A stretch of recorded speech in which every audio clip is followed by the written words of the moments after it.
Good morning, everybody, and a welcome to the second heat of the season for the Ligier European Series. Barcelona heat is done. That was 4 weeks ago. So we move on now to what was yesterday, a beautifully sunny, very warm circuit Paul Ricard here in Le Castellet, about 45 minutes drive to the east of Marseille.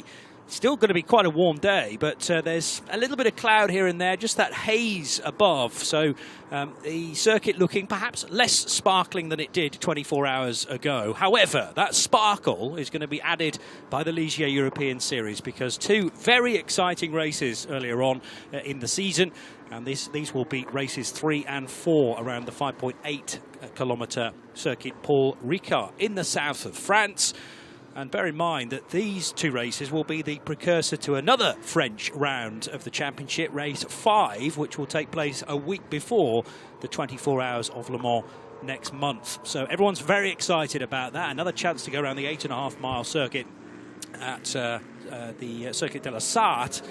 And that's good preparation as you continue to climb up the ladder within the ACO rules set for potential opportunity at Le Mans in forthcoming years. My name's Johnny Palmer, and I'm delighted to say I'm joined by Graham Goodwin, who's the editor of dailysportscar.com. Just before we hear from Graham, let's run you through the grid. These are the qualifying drivers from yesterday in Q1. So Eco Segre starts on pole for ANS Motorsport. Then it's Vic Stevens for Team Virage. Vincent Boutellier for Trajectus Motorsport, a newly entered team for season 2025. Hamda Al-Kubaisi next for Team Virage. Then it's Greg Bertocco for Iron Links by M Racing and Pietro Ferri for LR Motorsport. In the blue-backed numbers, these are the JS2 R, so the GT-derived cars. Lucas Papin starts the VSF sports car, number 18 from pole position, alongside Auguste Turbo for 23 Events Racing. Then it's Martin Lacquemin for, again, Trajectus Motorsport. Cindy Goudet in the purple M Racing 68 fourth, ahead of Henrik Cruz for Petrogold and Tristan Clay for VSF Sports. However, we start with some news from yesterday, Graham Goodwin. We do. We did qualifying. Then there was some regular scrutineering to some cars that were, well, I was going to say picked at random, but some had done particularly well, and a couple of them are not going to start where they thought they might do overnight. No, they're not. And at the back of the grid are two very pacey cars indeed. It's a Team Virage number 1 car. That car is going to be started today in the hands of Dario Cabanillas. And it's the number 7 LR Motorsport JS2 R in the hands of Simone Riccitelli. Certainly race 2, they were both the pole position cars. I think slightly less so for race 1, but they will start from the back of the grid for both races, disqualified from the qualifying results, and that was to do with fuel sample. So somewhat odd. It's two different cars from two different teams, but so whatever's gone on there, it's not worked in favour either of Team Virage's number 1 or LR Motorsport's number 7. But Johnny, we're getting this grid formed up, and it's not going to be very much longer before we go racing. No, so they've already gone through Bose, the tricky double right-hander. The other thing we should mention is that for the first time in quite a while, we're using the chicane on the Mistral straight, and that's the case for the Michelin Le Mans Cup and the European Le Mans Series. First time in ELMS and Le Mans Cup since 2017 that we've done that. So it provides another overtaking opportunity about halfway around the lap, but obviously we've got slower lap times as a result by about 10 seconds. Also need to make a preemptive apology because I'm making a fight back from a cold this last week. So if there's any coughing and spluttering, I feel fine, by the way, before any concerns from you guys, but the voice is a little shaky at times. And we've got a lot of talking to do today, so let's see how we fare towards the end of the Michelin Le Mans Cup. It might just be Graham talking by that stage of the day. What could possibly go wrong? Nothing. Here we go. Eco Segre, Vic Stevens on the front row. ANS Motorsports number 6 to driver's left, then alongside the 27 of Vic Stevens. Vincent Boutellier and Hamda Al-Kubaisi looking for good starts as well. Hamda in the yellow and orange again of Virage. The lights go out and the bomb burst begins there with a good getaway from Eco Segre, but I don't know whether it's quite as good a start, at least initially, as Vic Stevens. Segre, though, over to the other side of the track to defend. One's gone very deep into the corner. That was the number 1, was it not? That was the car starting for the back of the grid. So Dario Cabanillas certainly made ground. The question is, was he off the track as he did so? And there's a couple of other of those blue-fronted cars that are slightly wayward coming out of the Verrerie chicane for the first time of asking. Into this tricky section at turns 3, 4 and 5 then. And Eco Segre's just about got the measure. This is tricky though, with the temperatures still relatively low at 9 o'clock in the morning. Building the tyres, building the temperature in the brakes as well. But Segre's measured that first getaway and hits the Mistral still in front, Graham. Yeah, Cabanillas made up something like 8 or 9 positions before he got to, what is that, turn 5. So it's going to be interesting to see just the way that's viewed. You can see the blue and white car in the background there. But front this grid, Eco Segre has, well, he's nailed it to this point. He's not, though, getting away that quickly from Vic Stevens.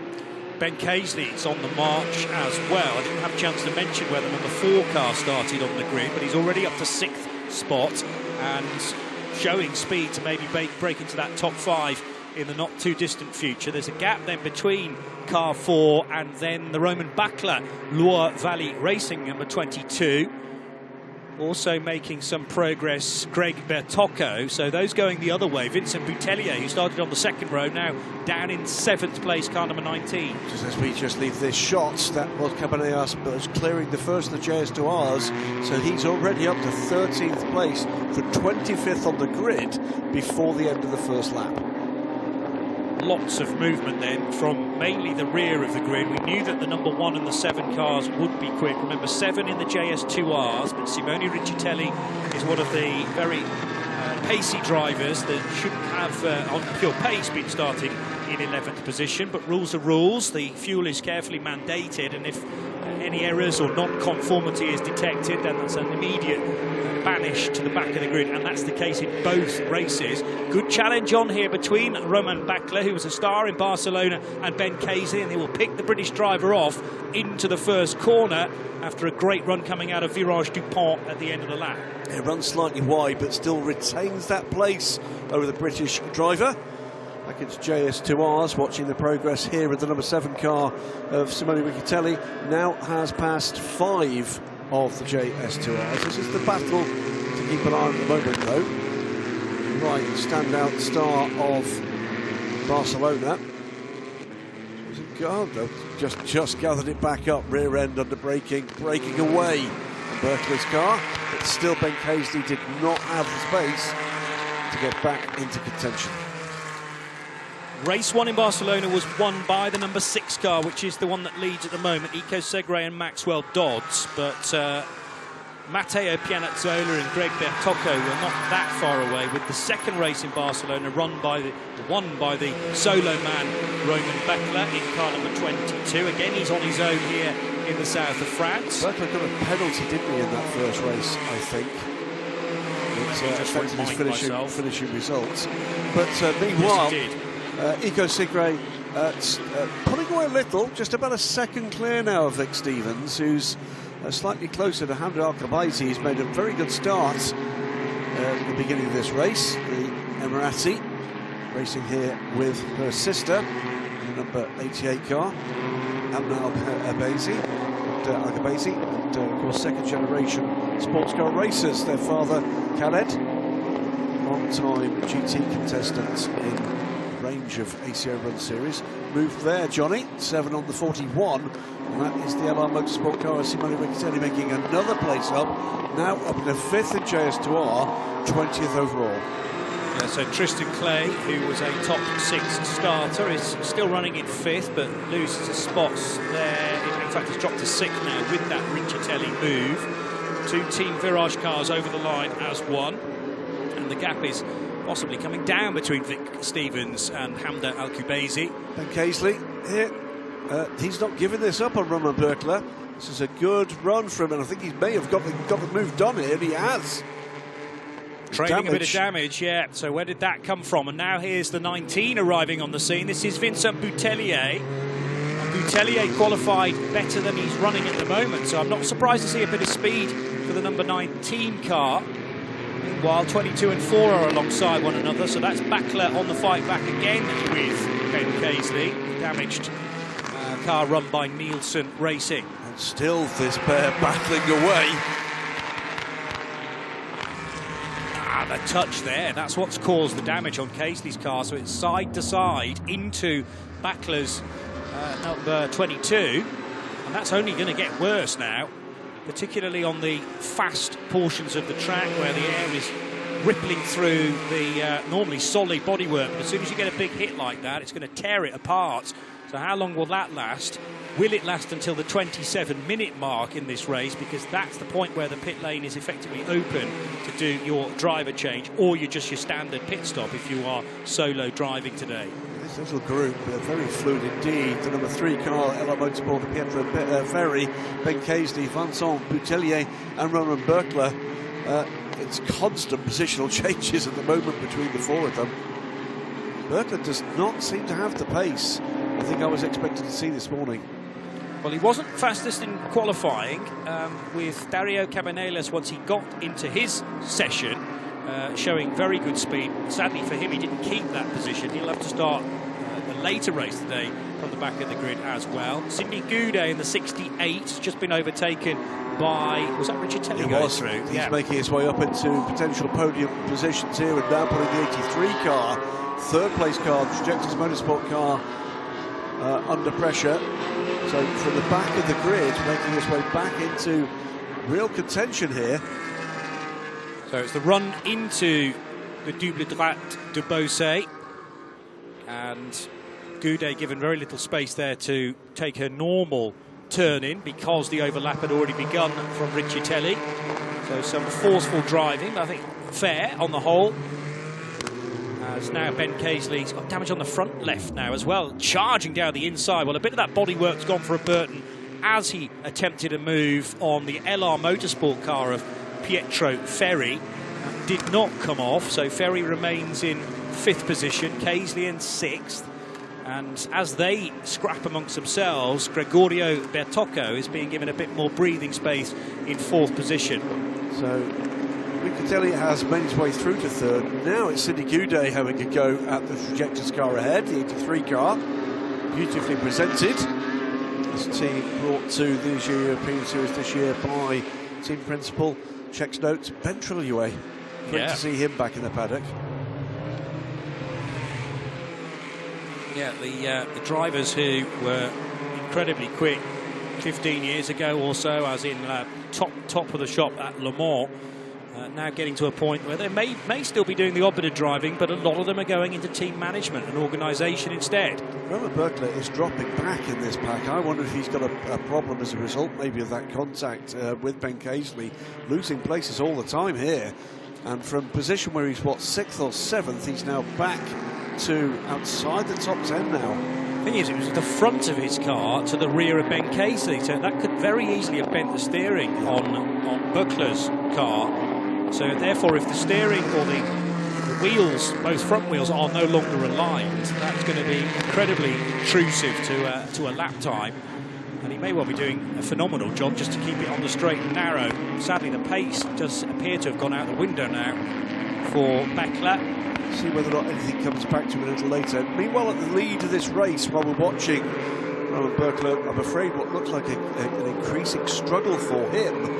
The ELMS Motorsport car, number 6 of Eco Sigre, is now 2.2 seconds clear of Vic Stevens, who's still under pressure, by the way, in the 2017 Garage car from the sister car in every single way that really the word of Hyundai Alcobaisi. The 88 car is about half a second back. Remember that Eco Segre is sharing again with the 19-year-old from the UK, Maxwell Dodds. So this is his first season in the Ligier European Series for the British teammate, having come out of a season of F4 in the UK last year. Segre is a known entity in this championship and could very easily have won it last year were it not for Theo Mercouris and Hayden Chance, who were just a bit better than him in most places we visited. That was the lead battle in JS2 R. Keeping an eye, by the way, Johnny, on the gap back. It's currently 4.3 seconds to Simone Riccitelli from the VSF Sports number 18 car of Lucas Papin and Auguste Turbo in the 23 events number 57 car. That's one to watch as we get deeper into this race.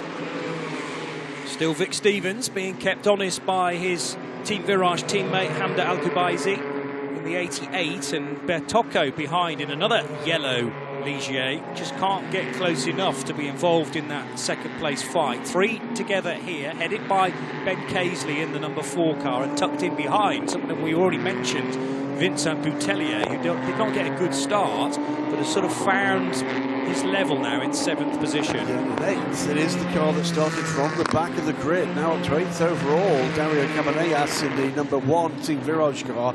It's not a colour scheme we're used to seeing from Team Virage. This, you know, light blue, black and white, but it's an attractive-looking car, and that car is now nailed in the back of this fight, headed by Ben Caisley for 6th place overall.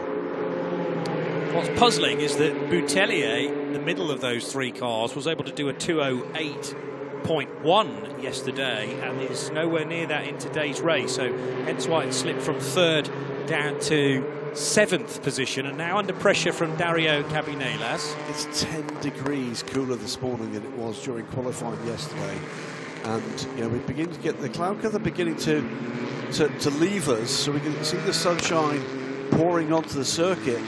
Temperatures should be coming up quite quickly at this point. It's going to be interesting to see if some of this performance of these cars comes back to them. Yeah, we have had a 2:08 in the race so far. That unsurprisingly set by Nico Segre, but no one else is anywhere close. Well, sort of 3/10 Vic Stevens has managed to do. Here's Boutellier with a good run on Ben Caisley, the damaged car, which will be gulping in air, but in all the wrong places because of that damage on the left-hand side. And there goes Boutellier late on the brakes. As long as he makes the second bit of the chicane, that's a legal manoeuvre. Although, problems now for the 4th place car. 60 car pulling off. Gregorio Bertocco.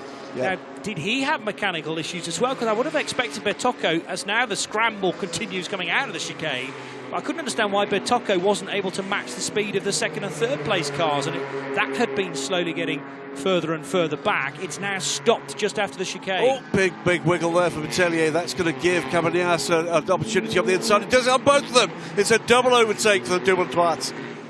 Great stuff from Cabanellas, but it's not over yet. Ben Caisley had regained the position from Boutellier through the chicane or on the run down to Seed Corner, but Cabanellas just caught them both napping there.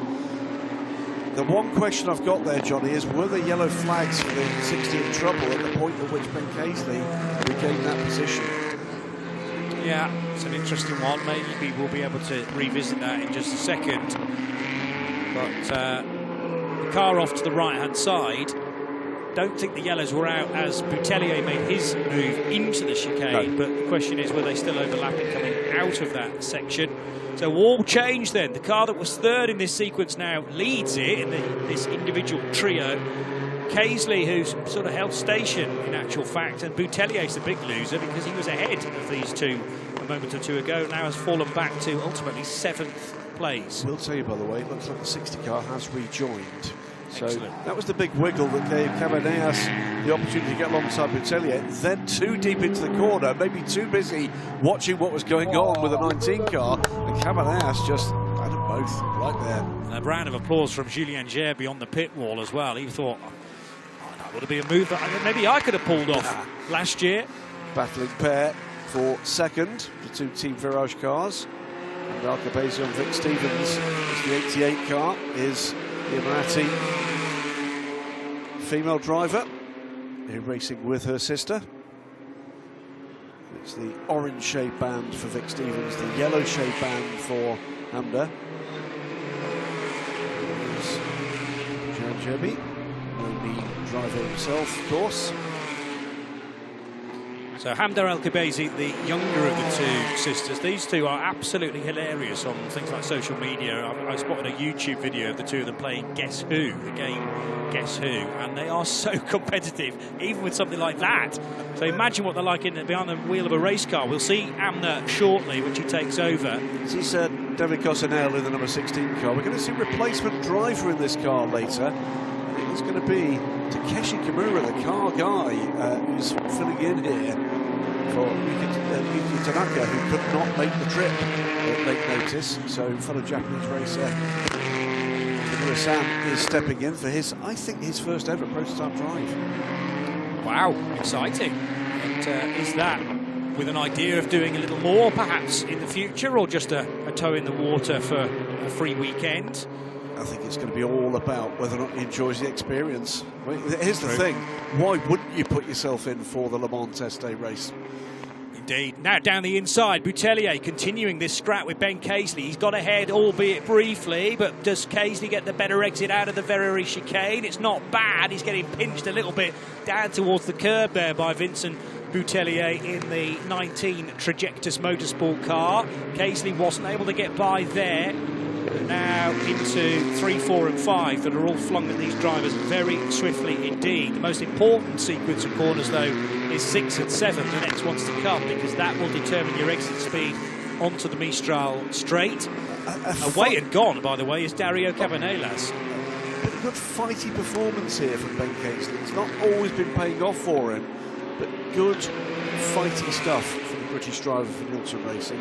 Still the two Virage cars battling away. They'll want to make sure this is safe, as in don't take your teammate out, but there is a good battle underway. Keeping an eye on those gaps as well, by the way. Dario Cabanellas, he's now up into 5th place in the 3rd of the Team Virage cars, number 1 car, and he is catching Pietro Ferri for 4th.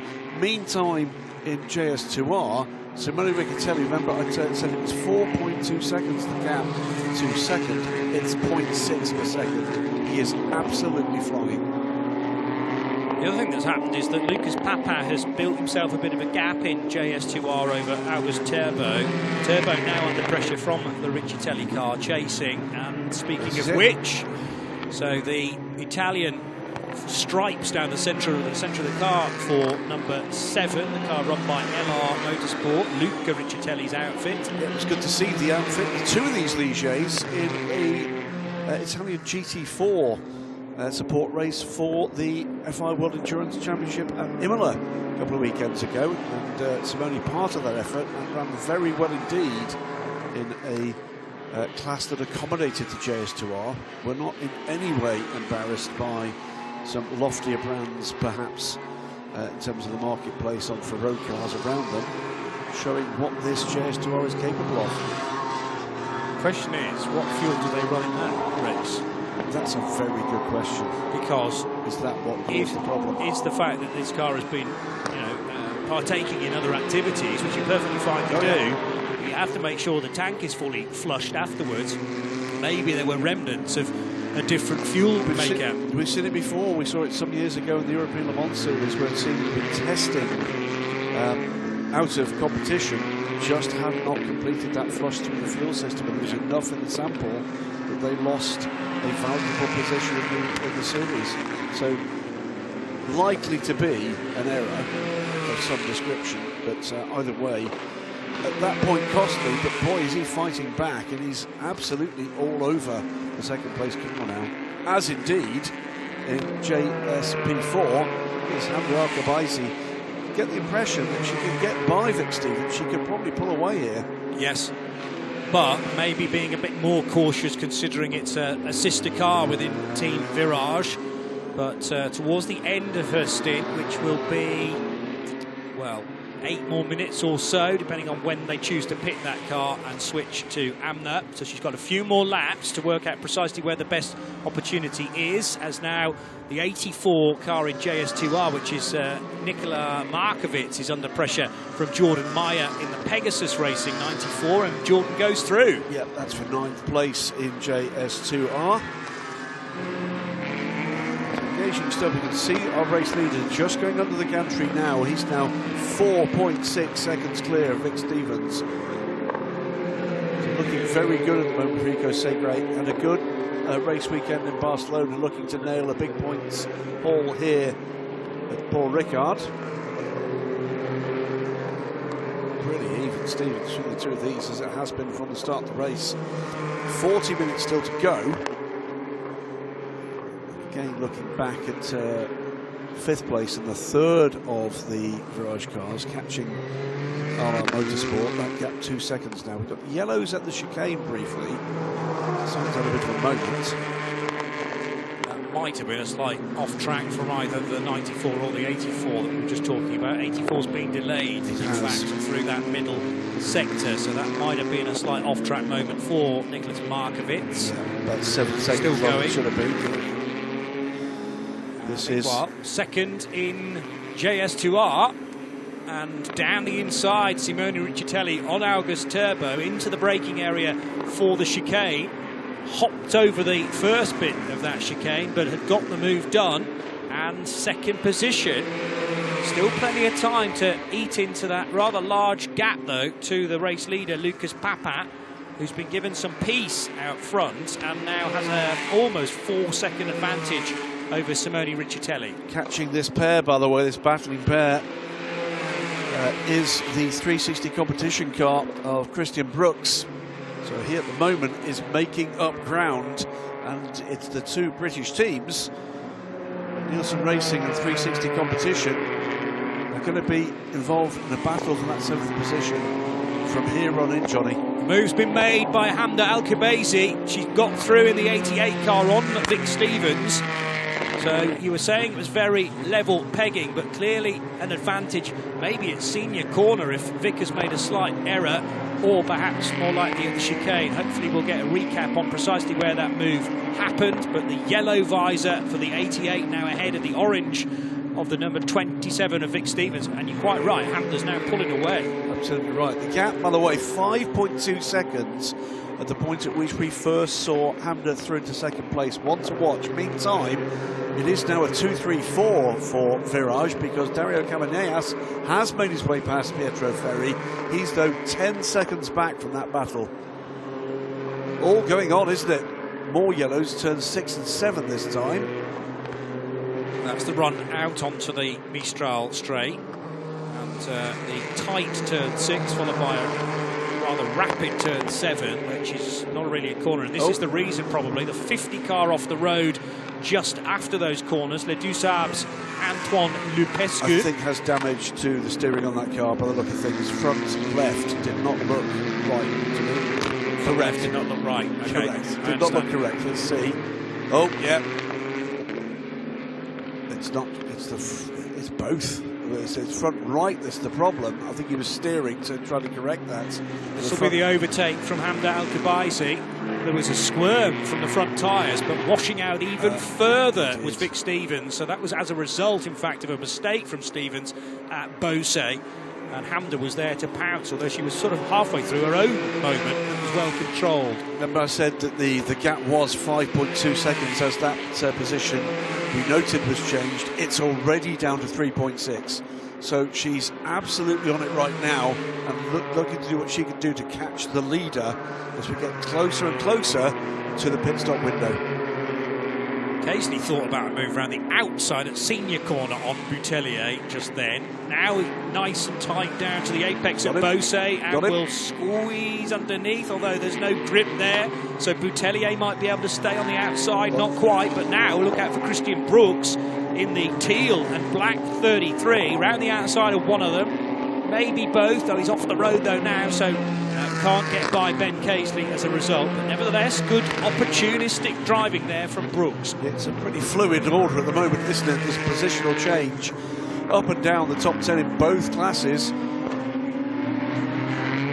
can tell you, by the way, in JS2 R now 3 seconds off leader Lucas Papat. It's the same. In fact, the gap's come back up a little. Hamda Al-Khabazi over 4 seconds. Igo Sigre has responded to that challenge. Christian Brooks looks to the inside here. Hasn't really got the run there. Trying to force the error from Ben Casely, I think, more than anything there. But Ben held his line. Both come through in line astern. There's still two areas where you're going to need a bit of caution. Make that now 1, but there was a half spin, as I heard a squeal of tyres at the final corner, Virage du Pont. So briefly yellows were displayed there. They've now been withdrawn. Still the 50 car sitting in the gravel trap on the exit at turn 7. So yellow flags still are being waved there.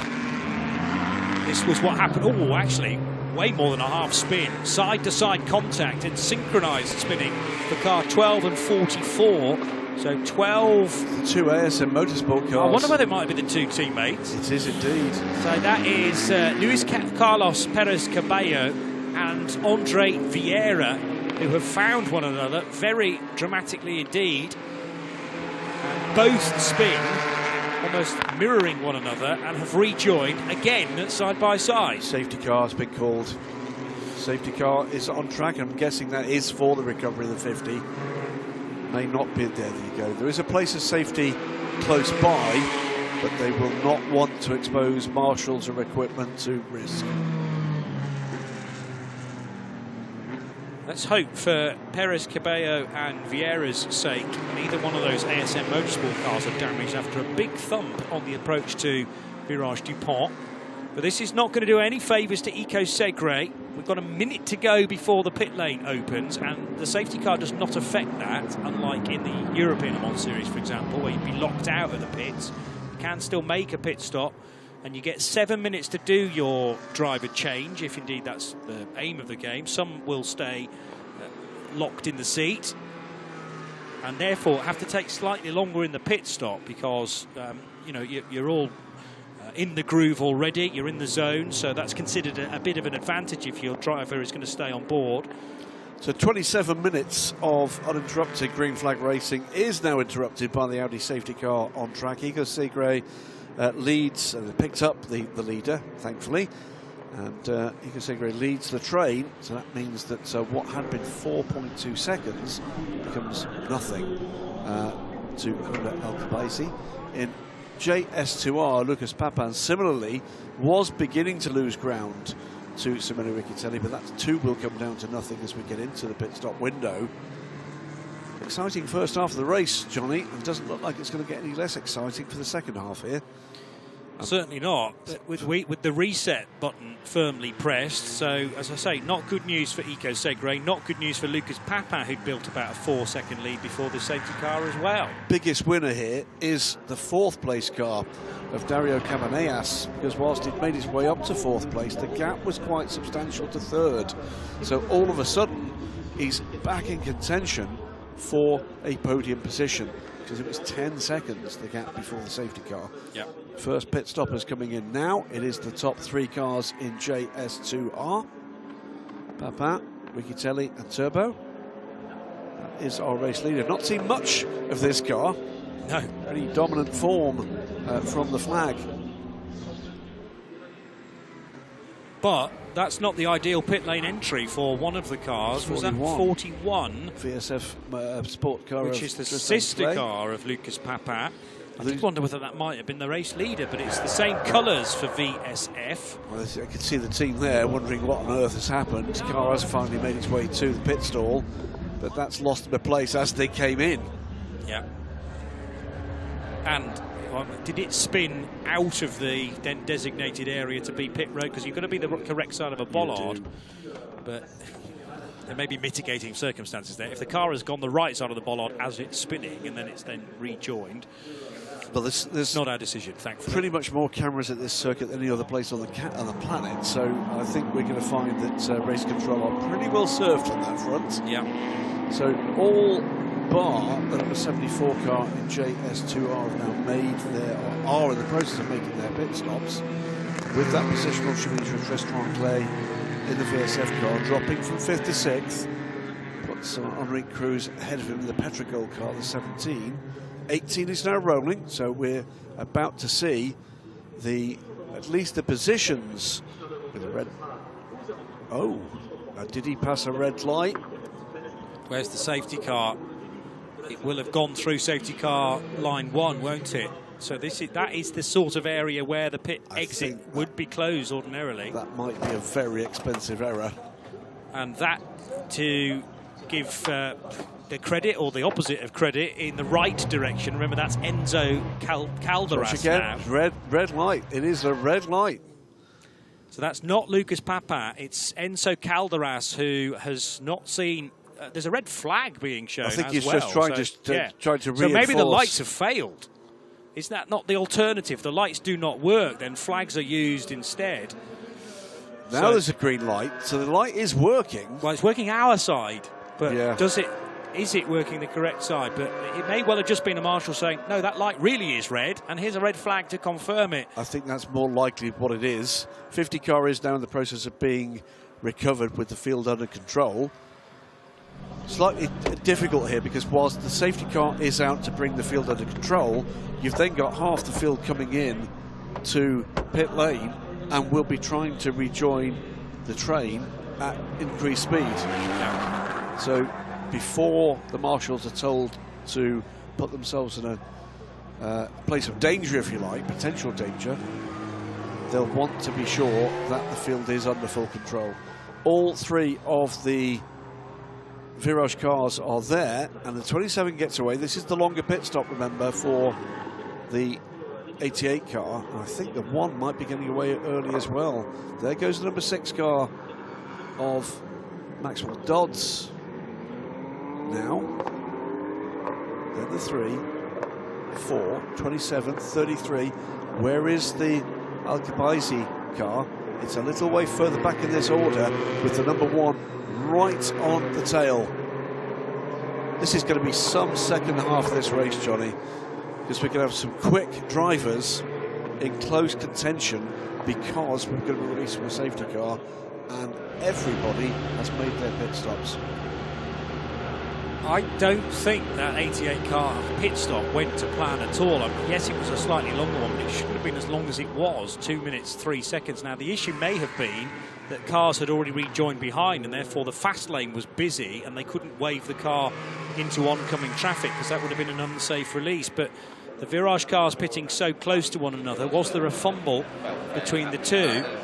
Because each has got 2 drivers. That's normally the differentiation is between a single driver lineup and 2 drivers, but Amna and Hamda are both silvers, and we were comparing it with the 16 car, no, not 16, the Virage car, 27. Vic Stevens and Jude Peters are both silver, so they should have taken the same time. And there was a big delay therefore. However, car 18, we were concerned about this and we were spot on. Drive-through penalty for, actually that's not the incident we were talking about, the start procedure infringement. So actually the red light at the end of the pit lane hasn't even been looked at yet. That's not going to go well, is it, for what had been a sparkling run, seemingly, to this point from the 18 car. And that's great news for LR Motorsports' Simone Riccitelli, who started from the back of the field and will lead the class. Also, time to be added to the ASM Motorsport number 12 car for a starting procedure infringement. 10 seconds to be added to the next pit stop. Well, that's not going to happen. Very unlikely to happen because the cars have all made their single pit stops now. So that'll be 10 seconds added to the race time when we're done. And of course, that is more costly in the aftermath of a safety car because the car's more closely spaced. You lose more positions because of the time penalty. So, yeah, all sorts of dramas behind the safety car. Don't think for much longer. It may well be just this lap and then no more. But that's in the gift of correctly race control. You already see, by the way, on the gantry, the temperature has risen by just a single degree in the last half hour. Another car to have 10 seconds added to the next pit stop is car 29, which is the Pegasus Racing Julien Schell car, again for starting procedure. So many of the things that happened at the start are finally being looked at now. The car behind the safety car is not the overall race leader. It is, in fact, the JS2 R, perhaps car to become the race leader. Remember, because the 18, we think, went through a red light, it's kind of been waved into a huge lead now, but that might be a superficial lead.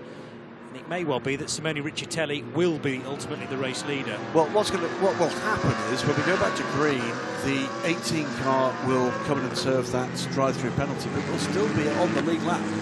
Yes. By a distance, but we think there may be dramas to come for that car. You mentioned Julien Schell, by the way. One other, parish notice. He's driving solo this weekend.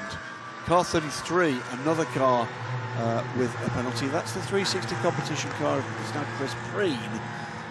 That will get 5 seconds added to the next pit stop for not following race director's instructions. Not quite sure exactly what that was, But either way, there's 5 seconds to be added there. So that's another one we need to be kind of wary of as we're pushing this one forward.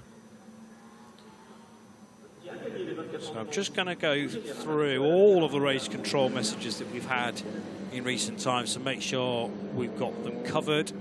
18 we've told you about. These are all starting procedures, so it's a drive-through penalty for car 18. At the moment, the race leader in JS2 R for VSF, now being driven by, well, it still says Lucas Papin on my screen, but that should have switched to Enzo Calderas, unless Enzo's not here for some reason. The 12, the 29, both with 10-second penalties to be added at the end of the race. So 12 is the ASM Motorsport JS2 R, no, JS P4 should say. And the 29 car, which is the Pegasus Racing JS P4, 33. And now the 18 car is under investigation for exiting pit road under a red light. That is not exactly breaking news, because we mentioned that at the time. I think, unfortunately, that's only going to go in one direction as well. Graham mentioned the 33 Chris Preen car, which will be given 5 seconds at the end of this race. The one serene aspect of this so far is the 6 car, which we can't see immediately behind the safety car because it's further back down the pack, but that is the overall race leader for A&S Motorsport, brilliantly driven by Eco Segre during the opening stint. Now has teammate Maxwell Dodds at the wheel. The safety car lights are out. It's peeling off into pit road, just out of frame of camera, and the race restart will be dictated by Simone Riccitelli. Second place in JS2R, that could be set to change. August Turbo, though, looking to try and take advantage in the 57 car as we get racing again. 23 minutes still to go, and all the pit stops have been completed. Here we go with this oddness of the JS2R field ahead of the battling lead battle here for JSP4. Number 3 car trying to find a way up the inside. That wasn't going to work, but it's given the Nielsen Racing car, now Josh Steed, an opportunity to be in the hunt for second place here. So that was Michael Bulzachelli for LR Motorsport with a big attempt to try and take the race lead away for car number 3. However, slotting into second place now, Josh Steed in the number 4 car. So far from the 3 gaining a spot, he's actually lost a position back to 3rd. Also noticed JSP4 off in the background, I think rejoining. Can tell you that the technical leader at the moment, the actual leader at the moment, Lucas Papin, has taken that drive-through penalty to effectively no penalty, because he'll just drive to the back of this field as quickly as he can. But with that investigation underway about the potential for passing the green light, this is a great run here for the Nielsen Racing car. So lots of untangling that needs to be done now, because there's no wave by in this championship. There's no pass around as we would get in the European Le Mans Series. So many scenarios through the course of the season we'll see JS2Rs restarting ahead of the JSP4s. But remember, the JSP4s are now putting a lap on all of these GT-type cars as the 27's under big pressure, but it's just made the pass actually on the number 3. So Bulzachelli loses another spot to Jude Peters. Still a big question as to what happened with the Alcubasi car, why that spent so long in the pits, because 88, now in the hands of Amna, is down in 7th. Lost, what was that, nearly 20 seconds to some of the cars around them. Yeah, there was either a hiccup, or because the 2 cars pitted at the same time, one got in the way of another. Very tricky to tell, but a pretty similar time, by the way, for the number 1 car. 2:03 on pit lane for Gavaises. And there's trouble there for the number 3 car. Spins to the outside in the final turn, and that is going to mean that that car is going to drop down very substantially indeed. So Maxwell Dodds leads, but is under pressure from Josh Steed. The 6 from the 4, A&S Motorsport from Nielsen Racing. Looking on for, I think, by far the most convincing result we've seen so far from Nielsen Racing in the Ligier European Series. Side by side it was, went to the outside, it just got away from him. Yeah. Before he was even in the corner. So that's Michael Bulzachelli. Bulzachelli taking a undefined or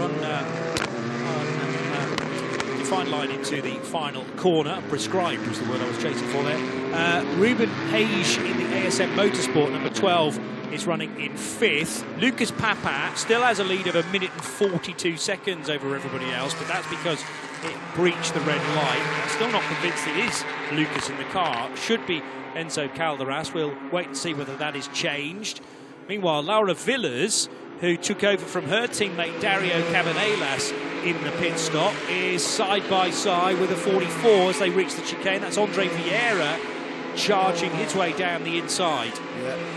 Pack of 4 JS P4s, 5 now battling for the lower orders here. So everybody taking the opportunity with the field compressed behind the safety car to make hay if there's possibility of better pace at this stage of the race. Maxwell Dodds leads, pulling away now from Josh Steed. June Peters just being gapped as well by the Nielsen racing car. JS2 R, it's Lucas Papin, but with a spectre of a potential penalty hanging over him from Simone Riccatelli, who is under pressure from Auguste Turbo for what is currently second place. Mathis Poulet making some progress as well. So that's the car that was started by Vincent Boutellier, fellow Frenchman, and now has Matisse at the wheel for Trajectus Motorsport. He's ahead of Laura Villas. Takeshi Kimura, a debut in the Ligier European Series for the car guy, and Kimura running in 12th position for Pegasus. And a moment or two ago, heading into Virage du Lac, straight lining that left-hander when that was a little bit about braking. That was Takeshi Kimura, I think, yeah, who slightly misjudged the penultimate corner, which is a fast left-hander delivering you into the apex at Virage du Pont. Remember, the other car that Takeshi has, ABS equipped, the Kessel Ferrari. There's that reprogramming you require. It's great to have extra track time, but a very different car with very different challenges. True. Always good to keep the brain thinking in alternative ways, perhaps. So a lot of drivers do hop in and out of different machinery to act as a refresh. And then arguably it's easy when you get back into your more familiar car. You have to do a lot less thinking at that point. 88 down the inside, which is the Alcubasi family car, running in 6th position now, but a real shame because that could have been on course for a 2nd position. Something unplanned has happened in that pit stop, we think.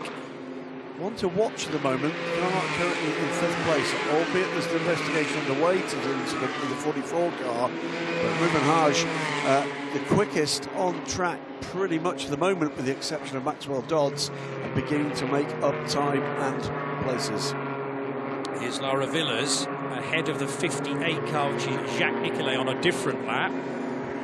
No, the same lap, I should say. Yeah. So 11th and 12th positions.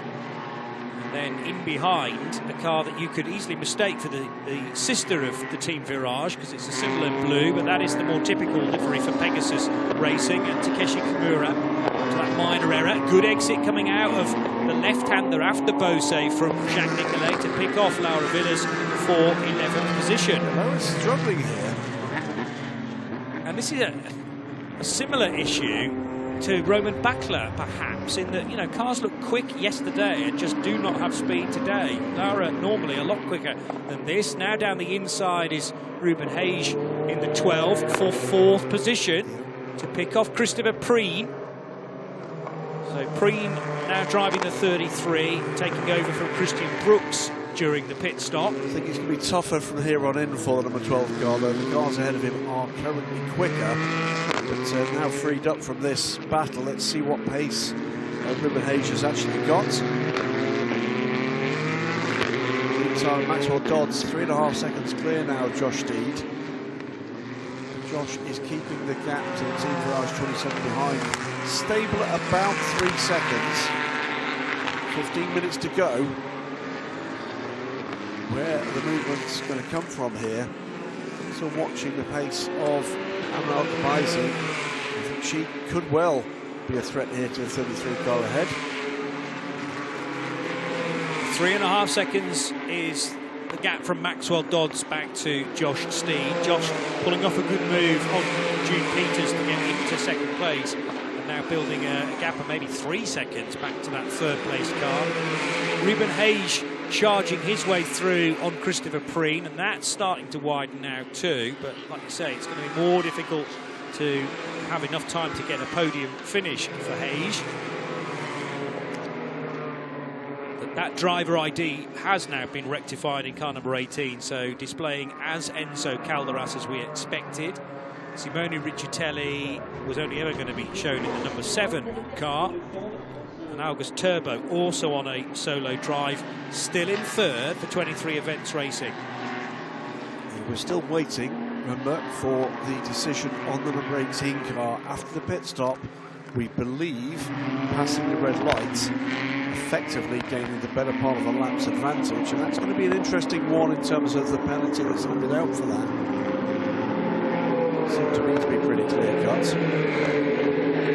Side by side, this is Emma Hulkbeisi making the place up and makes that stick. Good move. Perhaps if a penalty is to be served to car 18, they want to make sure that it doesn't therefore win the race. It might be down to studying the gap at the end of it to work out how to effectively dock in one position. It may be, because you know, that's the point, isn't it? You cannot be allowed to profit from that opportunity. And the problem is, because it went out of the pits at the time that it did, it benefited from the safety car then, or not being behind the safety car, pretty much waved into a huge lead. Pretty much 2 minutes on the field, and bear in mind, she's currently about 1 minute and 40 seconds ahead, and that includes having served a drive-through. Yes. So he was 2 minutes to the good. Yeah, and a drive-through penalty, at least point-to-point, takes 25 seconds here, but obviously you've got the twiddly inroad as well, even before you get to the speed limit of 60 kph. There's two things they're going to be looking at. Was an offence committed? What's the appropriate penalty? And that's, I'm sure, what's happening in the stewards' room right now. Yeah. And you may well be right. They may well choose to inflict a penalty at the race end for that. But I'm not expecting to see the team crew on the podium. No, maybe not. Certainly not to win the race. That has been spotted. There were marshals on the scene, of course, as well, so they will have been able to communicate to the race director, and that will serve as further evidence to the stewards. Maxwell Dodds on lap 20 leads by 5.5 seconds, so he and Eco Segre really throwing down a warning to everyone else in this year's championship that the 6 car is very much in contention. A race winner at Barcelona, but only on one occasion of the 2. This is looking like too good an opportunity to throw away right now. In fact, Maxwell Dodds again making a statement with a new fastest lap of the race in car 6. Indeed. So Steed from Peters, now that's come down a bit. It was 3 seconds, it's now 2.5. So Jude Peters just starting to make the second step of the podium a little more interesting. Ruben Hayes can't at the moment live with the pace of the number 4 Nielsen car or the 27 from Team Virage. 4th place car in JS2 R, the M Racing car, where Sydney Goudet is going to get a drive-through penalty for track limits. That's going to drop her away from podium contention. Car 94, meanwhile, that's car 94 having big moments at the chicane. It's Alan Meyer, under investigation now for not following race director's instructions. That will be about how the car rejoined, I'm sure.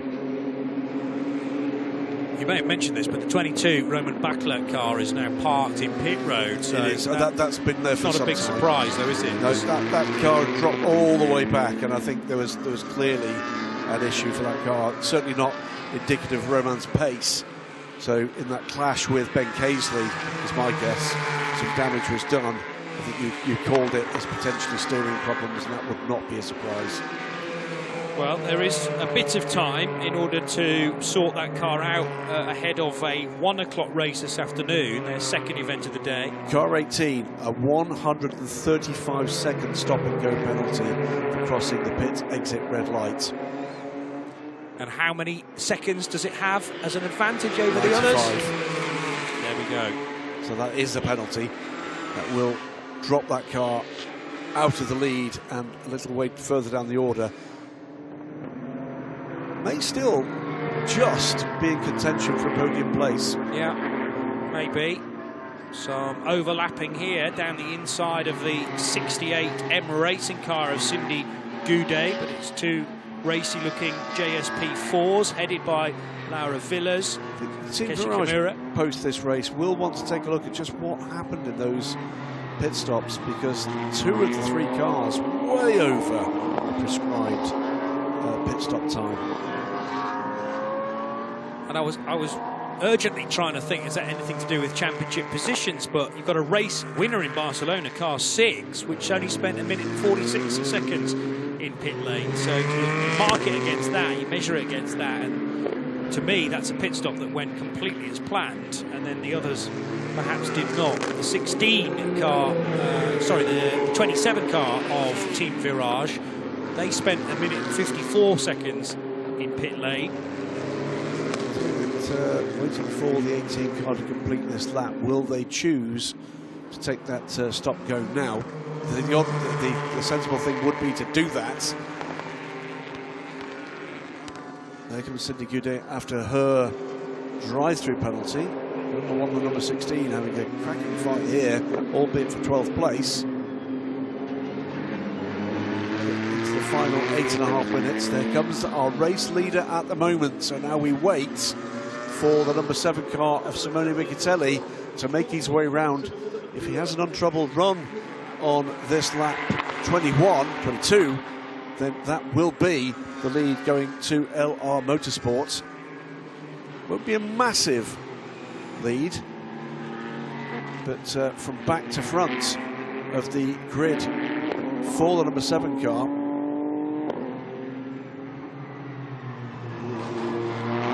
So the 7 coming through Seam Corner now. As the clock, boy will this clock feel like it's ticking slowly for VSF Sport. Well, they are the championship leaders, we should point out as well, leading by 8 points after a win and a 2nd place at Barcelona, and easily had the speed to repeat one of those results today too. So they can't let this affect how they go in the 2nd race today, as now Hage and Al-Kibaizi head over the line. So Amnar putting the pressure on. Battle for 4th here. Still stationary, the number 18 car as the number 7. I can tell you, coming through the final turn, Simone Michitelli, and will be on the start-finish line now to take the lead in JS2R. This penalty being served by the 18 as a result of passing the red lights after the mandatory pit stop. And that position changes now. We're waiting to see just how far down the order the 18 goes. Already down to 3rd. Still no let-up in this fabulous fight for 12th and 13th. Just shows you the strength and depth that the Ligier European Series is offering this year. Ruben Hage trying to keep the elbows out and keep behind him. Amna Al-Kibaizi, but now she will make her move late on the brakes into the chicane, and that looks to be well timed, although Hage part way alongside the 88 sideways, and Amna couldn't arguably turn in there. Was she off the track as she took the secondary advantage? Difficult to call that. She kind of got the overtake done, but then Hage came fighting back. Yeah, that's going to be an interesting one to call. What would you do if you're the team manager? Would you still stationary? This feels like something more than 135 seconds, I can tell you. What's that, 2 minutes and 15 seconds? Yeah. Well, will the engine restart? There's frantic radio messaging going on there. As a few moments later, so Amna stayed ahead, then did her car lose grip? Yes, into Bose. So that actually served to put the positions back again anyway, even if that one was in doubt. She is now rejoined behind Ruben Hage and in 5th position.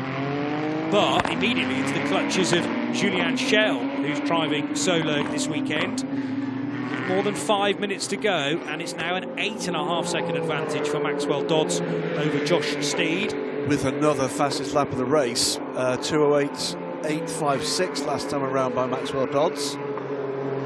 now from attack, it's defence from Amnal Gabaisi, who's quite right. Battling old warhorse Julian Schell.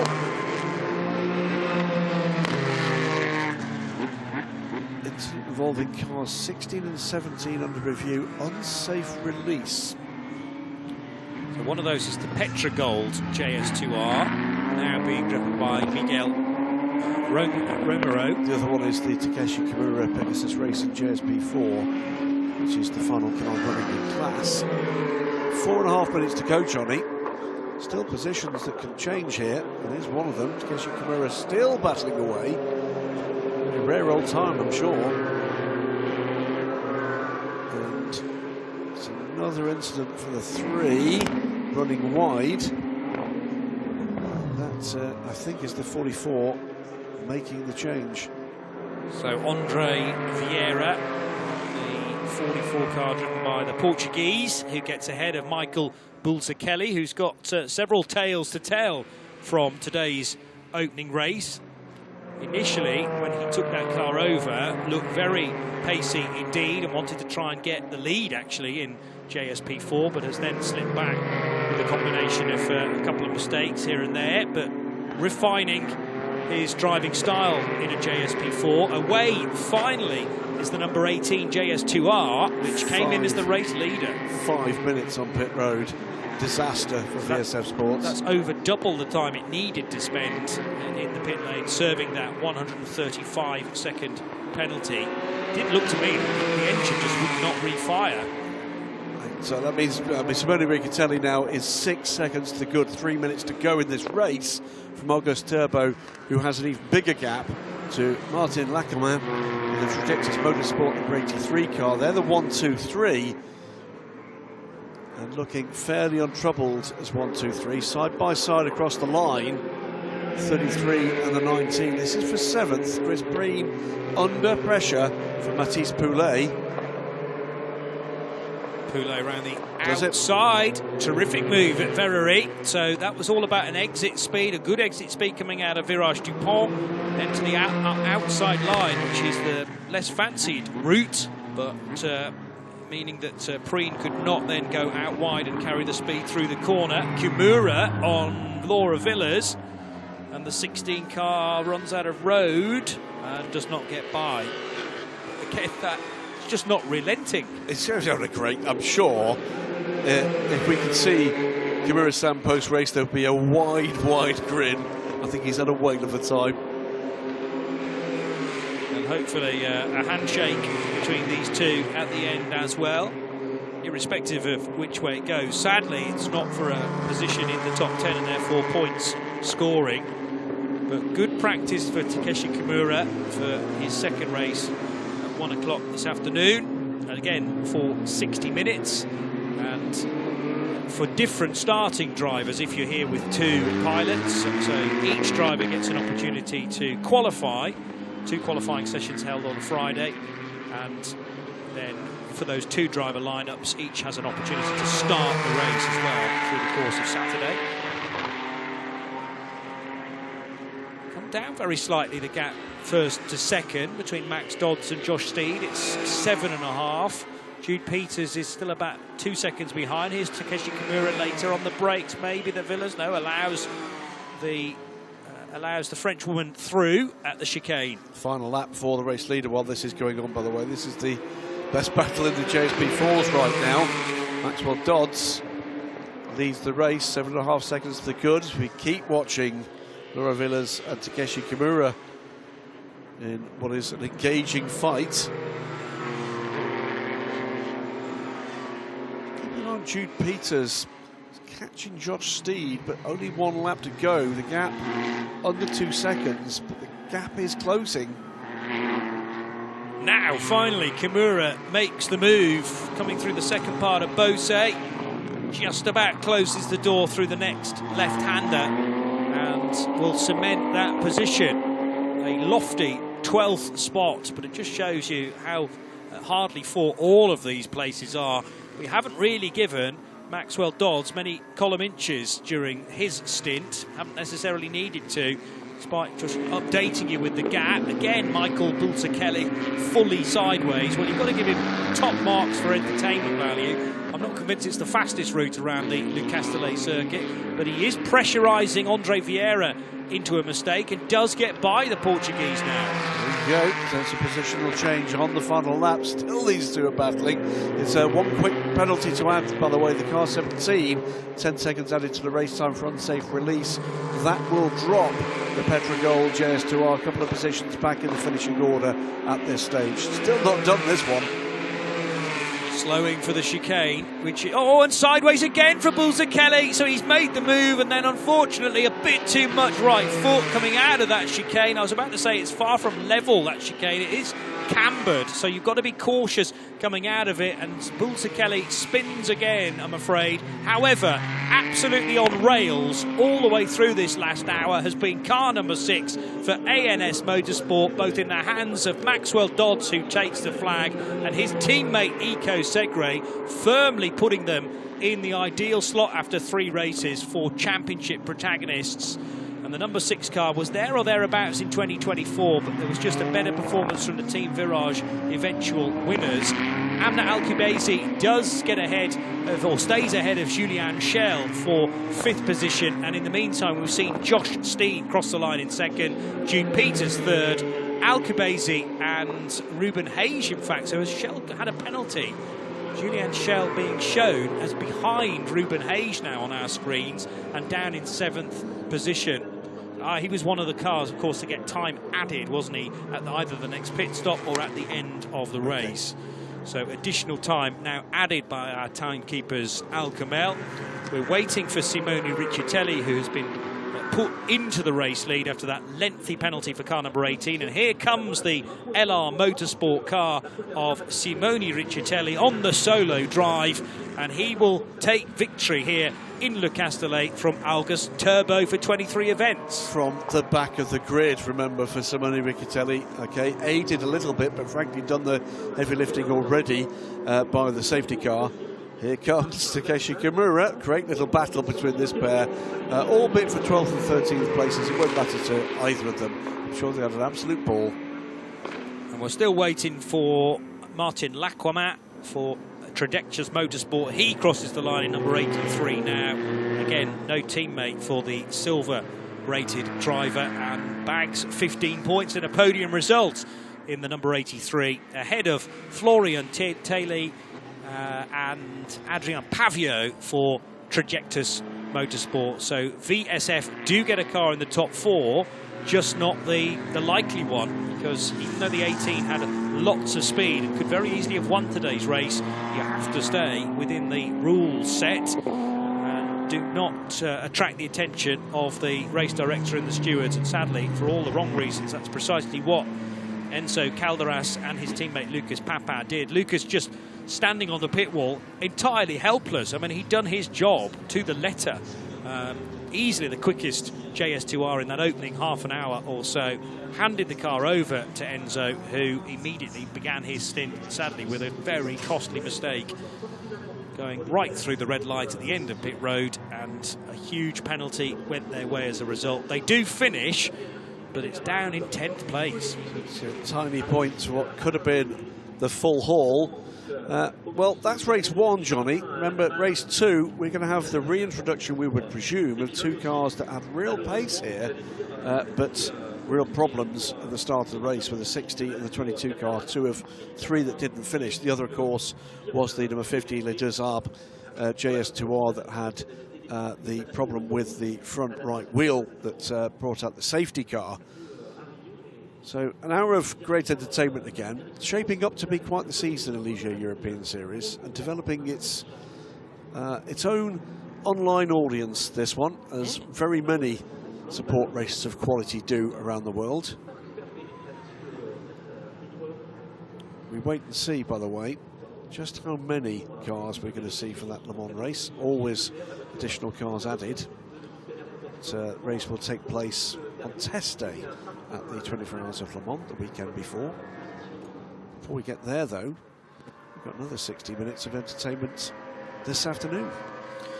So that race is due to start at 1:05. We'll be on air at 1 o'clock on the dot to bring you the grid and any news in between time. And thankfully, for those cars that may well have been mechanically damaged during the race, there is sufficient time now at just after 10 o'clock to run those repairs. Roman Bakler, I'm sure that 22 car can be sorted out, because it seemed to be a pretty obvious issue for that car in the drop-off in pace from yesterday in qualifying and the free practice sessions to today, and it all timed with the contact with Ben Casely, so surely the two are connected. Gregorio Bertocco is more difficult to explain. The 60 car was running fine in 4th position and then on one lap just stopped just after the chicane. But then restarted and went to the pits, so whatever it was... Got going again, but just didn't have any speed. Yeah. Or maybe Grego just thought, well, I've lost so much time now. Is there actually any point in continuing? Because he'd already gone a lap down by that stage. And then you've mentioned the Le Dusab car, number 50 of Antoine Lupescu. We did not therefore see Noah de Cunha, who is often very swift as well. They are a silver combination. And of course, he will start race 2, should that car be repairable. I'm sure it is. These Ligiers of both sorts, designed of course as race cars, and a big part of that is serviceability. Let's look back though, Johnny, at the action from the last 60 minutes. So we got underway with Ico Segre's cracking start, although he was kept honest by Vic Stevens for the run down towards the Verrerie chicane. Also just prodding the nose to the inside line, the starting driver in number 19, Vincent Boutellier. There was Grego Bertocco creeping through shot in the 3rd of the yellow cars. And the runner number 60 from Iron Lynx by M Racing. The fighting in the mid-pack began very early on in earnest, in fact, between the 22 and the 4 of Roman Bakler and Ben Casely. That was a big smack to the side, though, of both cars, leaving visible damage on the rear of Ben Casely's car, but it was the internal damage, we think, to Roman Bakler's car, which was more costly. Saw that car eventually retire. Also a big issue for the number 50 with the steering damage to the Le Dusab car of Antoine Lupescu, which would eventually bring out the safety car for its safe recovery. That prompted everyone into pit lane, because you can pit during the safety car phase. However, as cars rejoined, the 18 JS2 R that was leading its race at the time went through a red light, and as a result got a huge penalty of 2 minutes and 15 seconds. Michael Bulzichelli, the first of a couple of spins in this race. That was at Virage Dupont as he was battling fellow runners in JS P4. Also a good dice with Takeshi Kimura making his debut in the championship, the familiar Japanese runner from GTE of old and now LM GT3. Side-by-side action for the number 12 ASM Motorsport car of Ruben Hage and Amna Al-Kubaisi, who ran off the road in her attempt to complete an overtake coming through the chicane. She would then have a slight mistake at Beausset corner the next run through as they went through the really fast right-hander at Senior. Another spin for Bulzichelli just as he pulled off an overtake and ideally wanted to stay there for half another lap to complete that overtake and a good run to the finish. But it's Ico Segre and Maxwell Dodds who take another victory in season 2025. So that's 1 win in Barcelona. Will it be 2 here in Le Castellet as LR Motorsports' Simone Riccitelli takes victory in the JS2 Rs here in France? So at the moment, provisional results all looks pretty rosy for Ico Segre and Max Dodds, who win by 8 seconds over Ben Casely and Josh Steed in their Nielsen Racing number 4. Vic Stevens of Belgium with Jude Peters in their Virage car complete the podium. Then the Al-Kubaisi sisters in car number 88, so they recover the situation back up to 4th. This was as a mid-race penalty was issued at the end of the race for Julien Schell, so that dropped him from 5th down to 7th and benefited Trajectus Motorsport number 19 and the ASM Motorsport car of Perez Caballo and Ruben Hage. Schell there in 7th.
Martin Lachmann, 3e.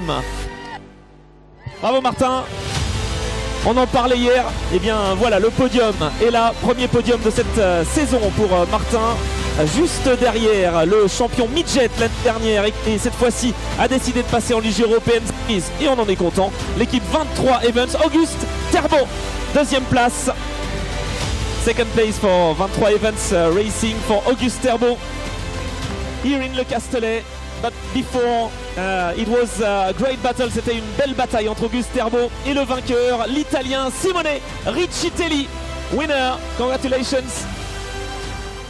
That was a nice fight on track between the 7 and the 57 car. LR Motorsport avec Luca Riccitelli qui évidemment monte aussi sur ce podium.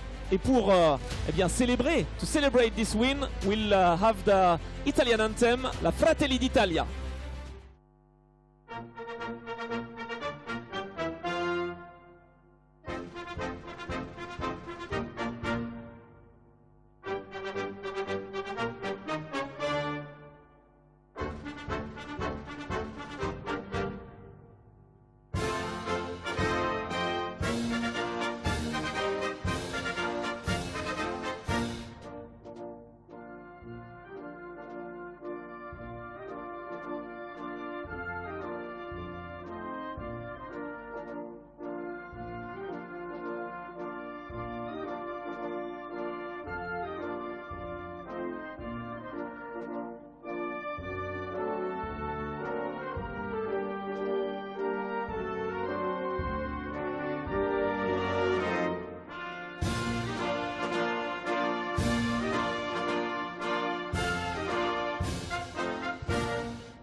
Applaudissements mesdames et messieurs, on en a profité, hein. We took all the benefit from the Fratelli d'Italia. C'était vraiment une très belle course et bravo donc Simone Riccitelli, vainqueur pour l'équipe LR Motorsport. 2e place pour Auguste Terbo, 3e position pour Martin Lachmann. Vous avez toutes les photos? Oui, tout va bien, parfait, perfect. See you in a few hours. Oh là, voilà, Martin, lui il s'en fiche. Martin, lui, il veut nous Non, alors, je crois que le... Oui, bravo. Ah voilà, ça fait des belles images. Voilà, ça fait de belles images. Bravo Martin, tu célèbres bien ton podium. C'est parfait. Voilà, il y en a un qui a osé, bah évidemment. Voilà, bravo Martin. On te retrouve tout à l'heure à 13h pour la course numéro 2. Cette course donc de Ligier European Series avec eh bien encore une fois beaucoup de spectacles et 26 autos hein, sur la grille. Bravo pour ce podium. Martin juste derrière Auguste Terbo et Simone Riccitelli. Alors là moi j'attends encore une fois un petit peu de spectacle hein, pour le podium JS2 R Pro Am. Je connais ces pilotes et on va donc eh bien les saluer.